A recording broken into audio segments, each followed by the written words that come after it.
ನಾನು ಯಾದಗಿರಿಯಿಂದ ಮೊದಲೇ ಸಾರಿ ಬಂದೀನಿ. ಇದು ನೋಡಿ ಹೆಚ್ಚು ಖುಷಿ ಆಯಿತು. ಮಲ್ಲೆಯ ದೇವರು ಮೇಲಿಂದ ಕೆಳಗೆ ಬರ್ತಾರೆ. ಗಂಗಾಸ್ಥಾನ ಇಲ್ಲಿ ಪ್ರಸಿದ್ಧಿಯನ್ನು ಹೊಂದೈತಿ. ಮತ್ತು ಇಲ್ಲಿ ಸರಪಳಿ ಕಾರ್ಯಕ್ರಮವನ್ನು ನಡೆಸ್ತಾರೆ. ಇಲ್ಲಿ ಭಂಡಾರ ದೇವರಿಗೆ ಹೆಚ್ಚು ಪ್ರಸಿದ್ಧವಾಗೈತಿ. ಭಕ್ತರು ತೆಲಂಗಾಣ, ಮಹಾರಾಷ್ಟ್ರ, ಸುತ್ತಮುತ್ತ ರಾಜ್ಯಗಳಿಂದ ಇಲ್ಲಿ ಭಕ್ತರು ನೋಡೋಕ್ಕಂತ ಬರ್ತಾರೆ. ಲಕ್ಷಾಂತರ ಭಕ್ತರು ಇಲ್ಲಿ ಬರ್ತಾರೆ.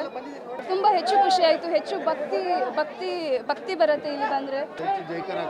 ಹಾಂ, ಭಂಡಾರದಿಂದ ಜೈಕಾರ ಹಾಕ್ತಾರೆ. ಖುಷಿ, ಅದ್ಭುತ.